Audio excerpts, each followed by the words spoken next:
A Giants podcast for Giants fans by Giants fans. It's Shaun Morash. On the sideline, into the end zone. Touchdown, Giants! From the offseason to the wins and the losses, it's time to take one Giant step.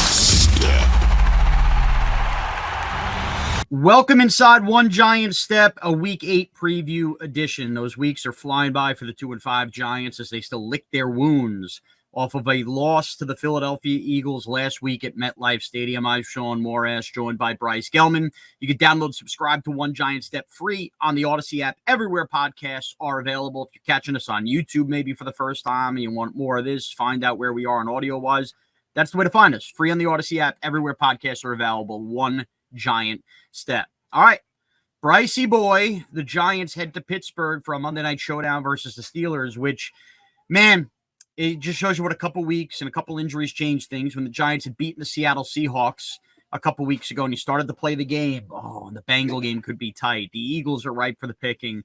There was a point in time we might have been circling this going, could they be playing the Steelers for a chance to go over 500? And instead, it's gone completely backwards. And it's 2-5, and the owner is now breaking things down at the Wellington Mara documentary, which will debut Friday night on NFL Network. So, Bryce, before we kind of carve out everything, get into the actual game, let's start with John Mara's comments on Wednesday night, I believe, as he was, at the screening, the Paley Center for the Wellington Mara documentary.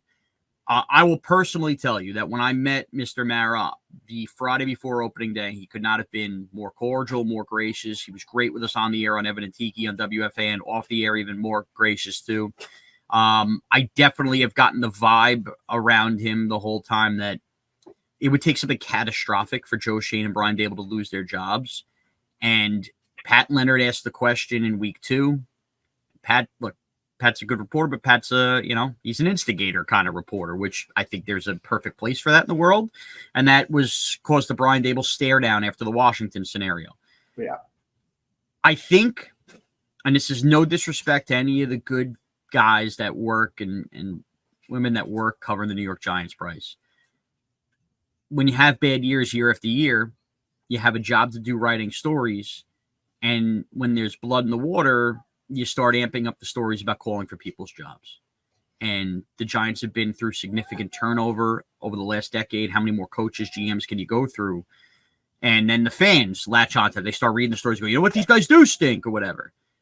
I actually don't know where you fully stand on this, but I've said this on the air, and I'm going to say it here and just kind of my overall declarative statement on Daboll and Schoen.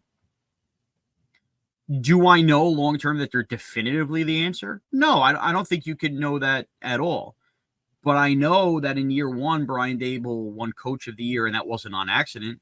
I know last year the Giants very well could have quit. They didn't, then they rallied, won games with Tommy DeVito. That can't be coincidence. I know this year without Malik Neighbors going on the road in that spot in Seattle on the road, that wasn't easy. They found a way to win the game. You can't tell me you can't coach football games. As far as the general manager goes, he whiffed badly on Evan Neal and Josh Azudu. His resume is not perfect.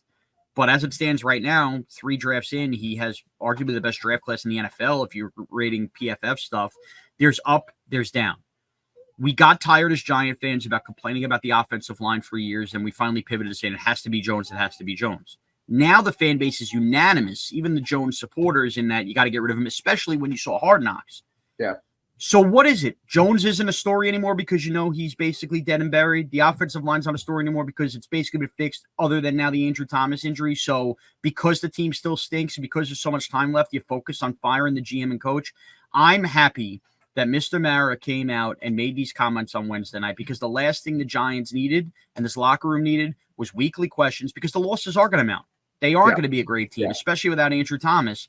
And you don't need those questions every single week. So for the owner to come out and say that, I thought was refreshing. And also, the Giants with a trade deadline coming up, you don't want a general manager operating not thinking about the future and only thinking about the right now. You want them to be able to operate thinking about the future, knowing they have a future. So I'm on board with this. I love that John Mara came out and said this. And I absolutely think, look, the Giants could lose every game the rest of the way. And I know that could involve a lot of people quitting in the locker room or whatever. I still would bring back Brian Daboll, Joe Schoen, because I still want to see them draft their quarterback.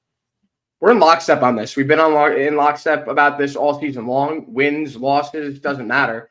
we haven't seen anything catastrophic this year that would lead me to believe that these guys aren't fit to do their jobs, that aren't fit to go forward as Giants general manager and Giants head coach.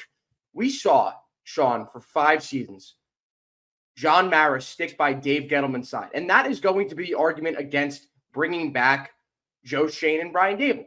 But in reality, it's only been 3 seasons for these guys. Yes, they whiffed on the 2022 draft class, but as we've stated multiple times on this podcast, that had something to do with the fact that those weren't their scouts. Those weren't the guys they trusted. Right. Even though they and by the way, some were retained. Yeah. Some were retained, like Hannah Burnett has been here. Yeah. But yes, it was they cleaned some house after that draft. Exactly. And then 2023, whatever. 2024 was their real chance with the early first round pick. They had some good pick, and they hit completely on every single one of their draft picks. So you cannot in your right mind tell me that these guys deserve to be fired a year removed from a really good draft. And that's not just, the one thing.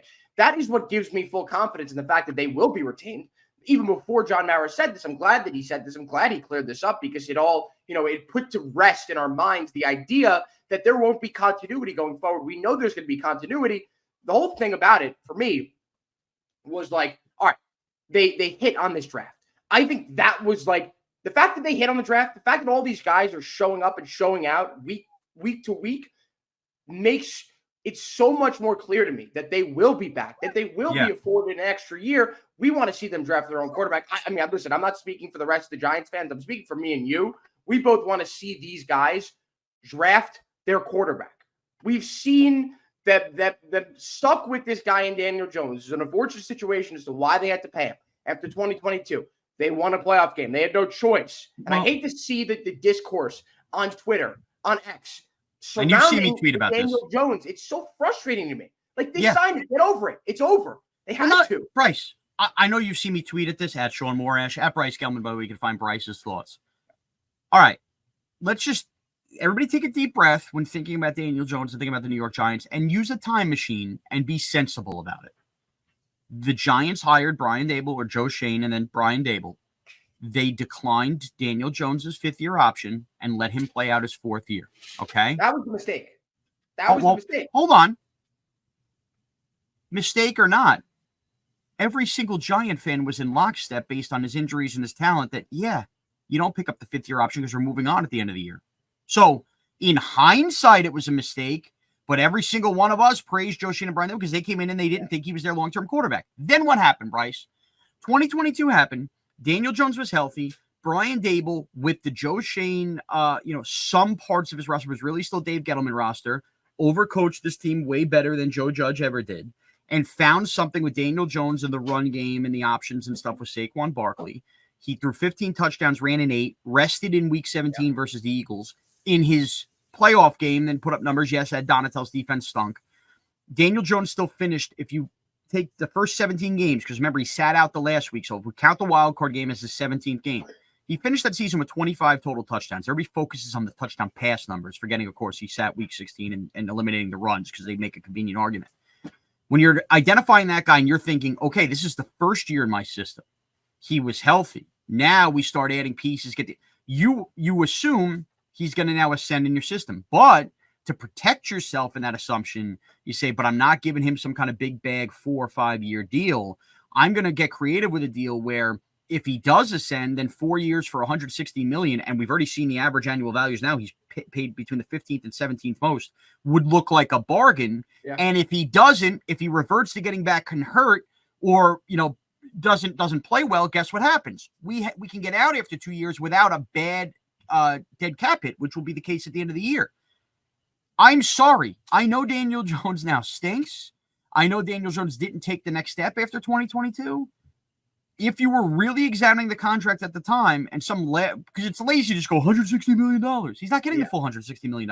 And if he did, that means he would have played well enough that it would have looked like a steal. Yeah. That was actually a smart way to do it. You already had declined the 5th-year option, didn't think he was going to play well. He exceeded your expectations, played yourself out of draft position to draft a quarterback, and you gave him, by the way, if you weren't going to shoot the quarterback, guess what you're going to do? You're going to have to sign a bridge quarterback for 2 years. They did that with Daniel Jones. with the caveat being if he becomes that guy, it's a 4-year deal. So I know people don't like hearing this because he stinks and he's getting paid $47 million on the cap this year. So that makes it look stupid. But if you actually think about the mindset that went into it, it's not a stupid deal. And now the Giants aren't tied long-term. They can get out after this year. So Joe Schoen did that. Then we get to this past draft. He tried, and we, thank God, have the cameras to show it. They didn't try hard enough. They didn't try hard enough. No, they tried hard enough. Washington was taking Jaden Daniels, who they loved, and you heard Brian Daboll say, yeah, why would trade up for him? Washington was taking Jaden Daniels. The Giants had no ability with a trade partner to go up there. If they wanted Drake May, the Patriots said, we're going to stand pat because they needed a quarterback too. They won those games with DeVito. Again, that hurt the franchise probably long-term. But instead of doing what the Giants did when they drafted Daniel Jones to begin with, Bryce, which was screw up the year before and then go panic at 6th overall and take a guy who didn't deserve to be 6th overall. This GM was smart enough to go, I can't take J.J. McCarthy here. I can't take Bo Nix here. Maybe I could trade back into the first round for a Michael Penix who went too high than they thought. Instead, they took the best player available on the board who we all know and love, Malik Neighbors, and that's a position they needed. So now you tell me, Bryce, when John Mara gives the vow of confidence, people are angry about this. Would you have preferred the general manager be left without a quarterback plan after a playoff year? Everybody would have been up in arms about that. Would you have preferred not having Malik Neighbors on this team and taking instead J.J. McCarthy, who would have torn his meniscus a couple weeks later and would be going, oh my God, we're screwed for the next 4 or 5 years? Yeah. He handled the quarterback position the right way. Why should he be punished for that and not now have the ability to draft his quarterback this year?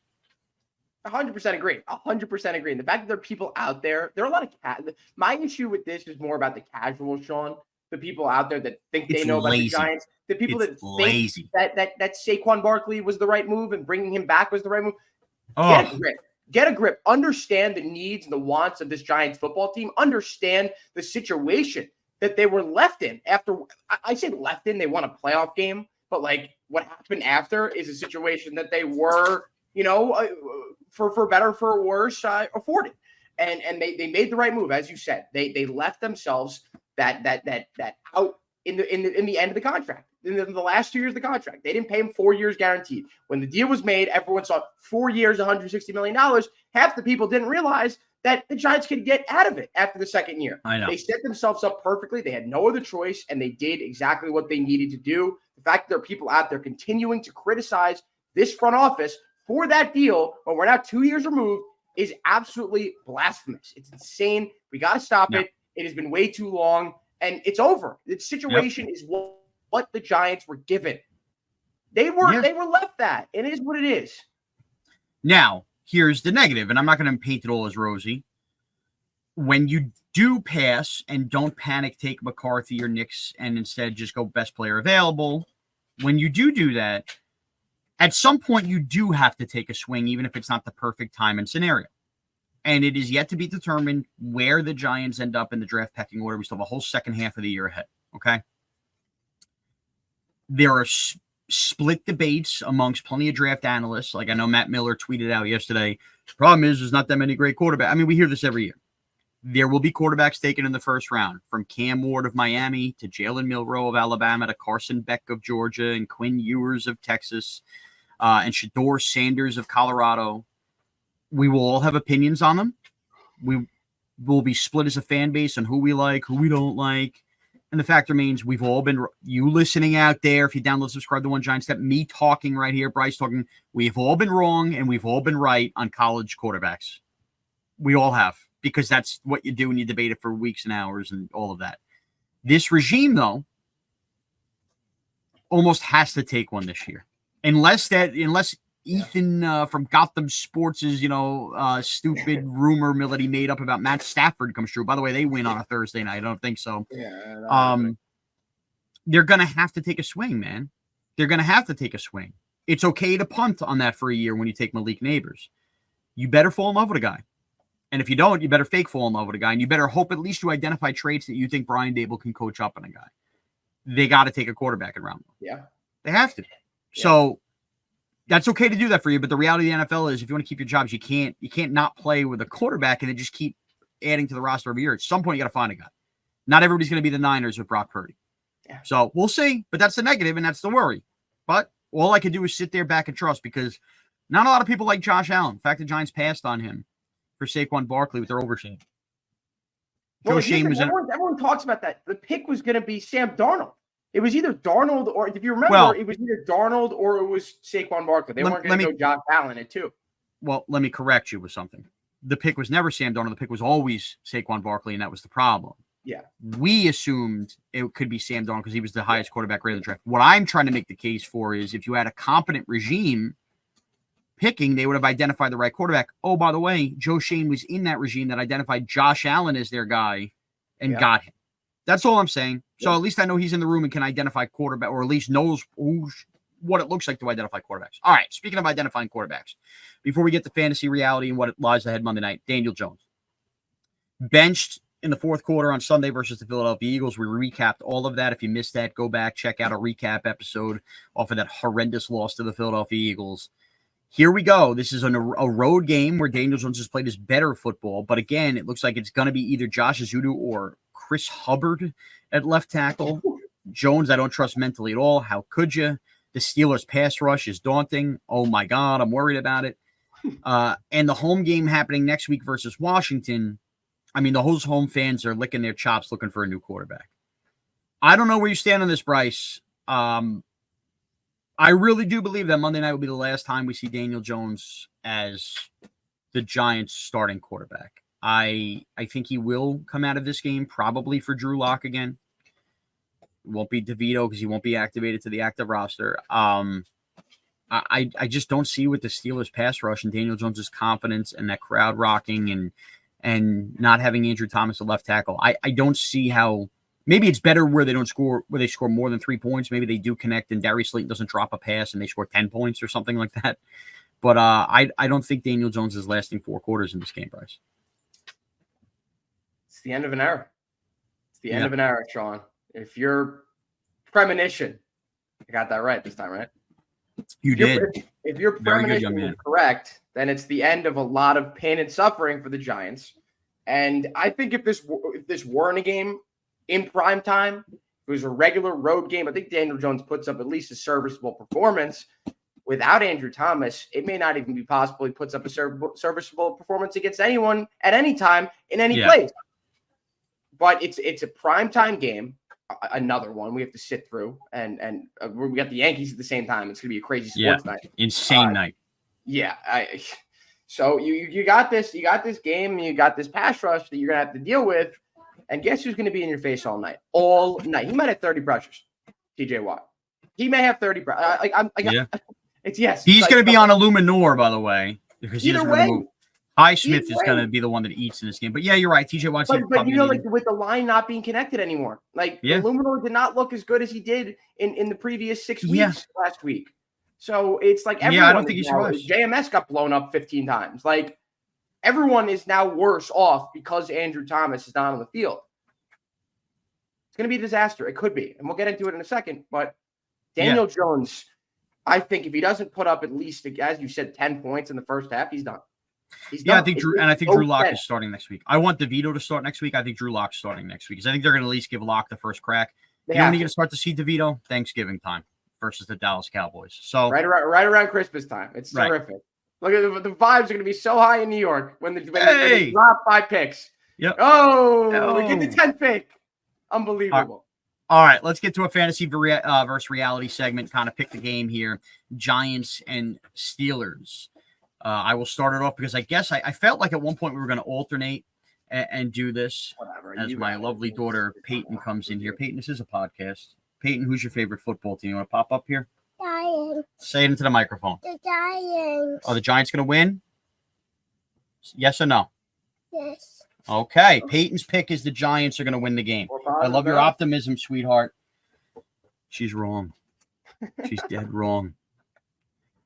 I'll start with my game pick right now because my daughter just picked a win. I don't want to say it too loud, Jimmy. They're going to lose. Okay, and it's going to be ugly. I actually think the defense, though, in reality, the reality of the game, the defense is going to hang in there. I think they are going to get to Russell Wilson a little bit. I don't think it'll be as easy for Russell Wilson as it was versus the Jets, and that's not a troll job of the Jets. So I think this is going to be a very low-scoring game. I would be on the under in this game. the reality of this game is if the Giants are going to win, it needs to be like an ultimate defensive. They don't give up more than 13 points. Russell Wilson is forced into turnovers. Brian Burns and Dexter Lawrence are wreaking havoc. By the way, on the defensive front, Bryce, before you give like your fantasy reality take, I think it's possible in this game. I think the Giants defense can have a really strong showing. I think we almost forget that they were really good because their will was broken as the offense did nothing a week ago. And Russell Wilson is susceptible. So I think that is the reality, and the pathway for the Giants to win this game is just 85 Bears style. Like, just go unbelievable, 10, 13 points tops, and hope you do enough. If Drew Lock comes in early enough in the game in the second half and hits a couple deep balls, right? Like, that's the reality path if the Giants are going to win. I think they're going to pull Daniel Jones too little too late. I think the offense is going to, not do enough. And I think the Giants will probably lose this game 19-12. Maybe they get the 4 long field goals or something like that, something ridiculous. Like, it'll be the score will look closer than the game actually is, if that makes sense. You'll never really feel like the Giants are going to win the game, but the score won't get out of hand because the Steelers offense, I don't think, is going to be good enough. Now, the fantasy play, I'm going to kind of do this in reverse. Here's one for you. I just gave you a hard time thinking to even get in the end zone. I'm going strictly on yardage and catches. Give me Eric Gray in this game. Because if your line is going to be garbage and you're going to try to alleviate big-time pass rushes, the Giants actually have been really strong in the screen game. And they showed last week, even with Singletary out, Eric Gray got a look before Tyrone Tracy did. Eric Gray, as much as he puts the ball in the grounds, has been a good screen back this year. I got to give him that. Catches the screens and takes off. I think there's a chance Eric Gray pops off 3 or 4 catches in this game, screens, where the Steelers are just on their heels because they're just so focused on that Giant offensive line. And Eric Gray could have like 80, 85 yards receiving in this game on screens. So a very off-the-wall fantasy play for you, but if I don't think they're going to score a lot of touchdowns, I'm giving you some yardage and some catches in a PPR. Give me Eric Gray as the screen back in this game as the fantasy. Giants lose the game 19-12, but the reality is they could win if the defense was just other godly unconscious. Bryce, take it away. Yeah, so for my fantasy pick, and you kind of alluded to it, the possibility of this happening, the Giants defense could eat in this game.